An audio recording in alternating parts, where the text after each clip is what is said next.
ମକର ରାଶି ଭୁଲ ବୁଝାମଣାର ପାରିବାରିକ କ୍ଷେତ୍ର ବ୍ୟତିକ୍ରମ ଦେଖାଦେଇପାରେ। ଅନ୍ୟମାନଙ୍କ ସହଯୋଗ ଅଭାବରୁ ଚେଷ୍ଟା କରୁଥିବା କାମଟି ଆପଣଙ୍କୁ ଅଟକି ରହିପାରେ।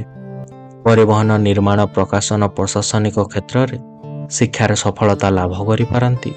ଅତୀତ ଘଟଣା ମନକୁ ବାରମ୍ବାର ଆଲୋଡ଼ିତ କରି ମାନସିକ ଅସ୍ଥିରତା ସୃଷ୍ଟି କରିପାରେ। ବିବାହିତଙ୍କ ପାଇଁ ଦିନଟି ବହୁତ ଶୁଭ ରହୁଛି। ଉପାର୍ଜନ ପାଇଁ ନୂତନ ପ୍ରସ୍ତୁତ ଯୋଜନା କରିବେ, ଯାହା ଆପଣଙ୍କ ସାମାଜିକ ଗତିବିଧିରେ ସକ୍ରିୟ ଭୂମିକା ନିର୍ବାହ କରିବ।